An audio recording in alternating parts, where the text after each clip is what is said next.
Hello, welcome, and salam alaikum. My name is Andrea Salvemini with UC Berkeley Executive Education, and I'm thrilled to be here today to talk about our program that we have recently concluded with the youth leaders in the Prime Minister's Office Government Leadership Program. We have been working with the Government Leadership Program for about 4 years and with the Prime Minister's Office with all different levels, with the executives, future leaders, youth leaders, the Happiness Program, innovation, and it's been such a wonderful partnership, which we truly appreciate. This time, we are talking about the Youth Leader Program and the Agile Leadership module that we started in February before COVID hit. And I'd like to introduce you to Dr. Homa Barami. Dr. Barami was our faculty who led this module, and she's also led many other modules with a number of leaders within the Prime Minister's Office programs. So Homa, I'd like to ask you a couple questions. For this youth leader program in Agile Leadership in February, what was your impression of the youth leaders that you met in this program? Salam alaikum. It's a pleasure to be with you here today. Andrea, if you remember, we spent 3 wonderful days in Dubai with our youth leaders, 40 youth leaders. And, I just want to use 3 words to describe my impression: entrepreneurial, motivated, and curious.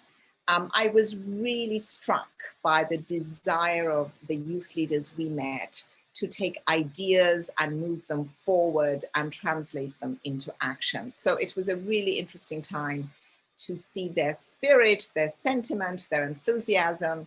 And as I said, that was the last time you and I took a trip outside the US. It was, and it was a great way to kind of end a travel for this year, because they were such a great group. And I agree on all of what you said, especially with the curiosity. Just really impressed by the group, and really when we lead into adaptive DNA and leading in a VUCA world, really saw that agility in the leaders.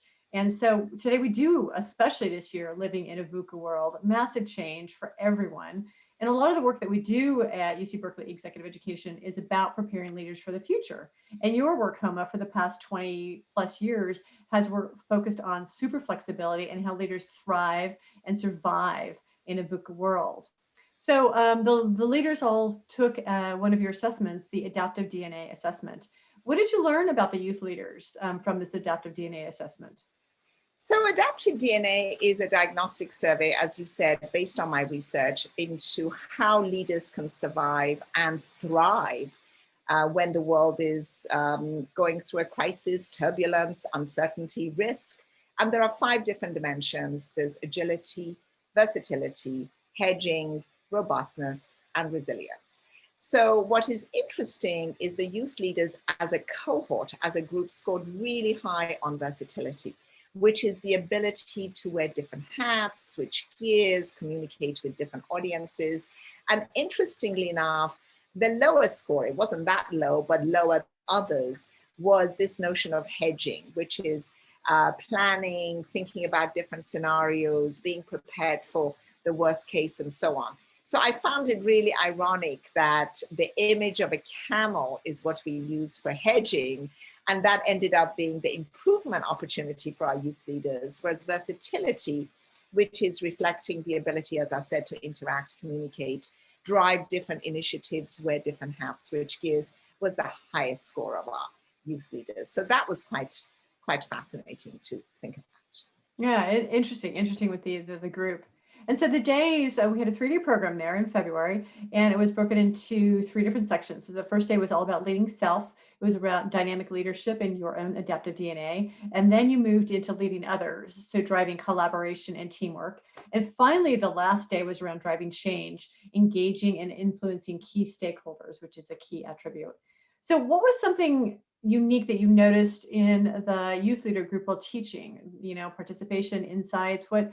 We'd love to hear a little bit more about your insights around that group. I'd like to refer to real-time information that we got from our youth leaders. And actually, we spent quite a bit of time in interactive discussion and dialogue. One of the questions I asked them was, what are your golden rules? What are the behavioral expectations you have for yourself and your teams? Because as we know, leaders who set clear expectations are much more effective, much more successful than those who don't. And I went back for our conversation. I went back to my notes from that conversation and I thought, what did they say? And these are the things they actually said. Number one, perform. I don't care if you're early or if you're late, as long as you do the job. Take the initiative. If you can't fix it, ask for help. Share with the team to get new insights. Engage the team and create a non-hierarchical culture, which I thought was really, really interesting, so that everybody can contribute. And it's not just a question of who's on top and who's not. Let's have an open door policy and keep it informal. Update me when things go wrong so we can do something about it. Bring me bad news early, which I thought was interesting because it's very realistic. Be transparent. Tell me all kinds of news, good and bad. And I'm all about empowerment. If we set clear expectations, we can empower those who work with us. So this just gives you a sense of what they said. These are not my interpretations. These are actual words that they brought up as we discussed this. And you know, in a nutshell, I would say this group is very action-oriented, very curious, very entrepreneurial, and really want to make a difference to their country. So I think the citizens of UAE and government, the Prime Minister's office should be delighted that they have a group of leaders, a group of youth leaders who are so enthusiastic, so motivated, and so energized to take the country forward into its next chapter of glory. I absolutely agree. I walked away just so inspired, you know, from the group and from the session and from, you know, what they as youth leaders are bringing to the UAE and to the country and to the future of leadership. It was just, I just felt so good leaving, you know, and we've had contact with several of the leaders afterwards and some of the projects that they're working on and initiatives. And just again, I guess inspiration would be my word that I left with this group. I was just really impacted by them. So thank you, Homa, for teaching. Absolutely, it was a real pleasure. And I very much look forward to your point, Andrea, to seeing the impact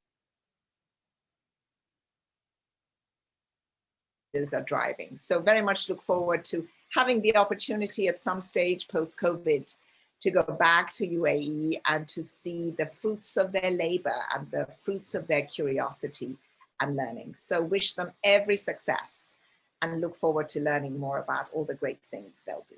Inshallah. Thank you so much, Emma. And thank you to our wonderful youth leaders and to the wonderful Government Leaders Program for partnering with us on this program. It's been a joy.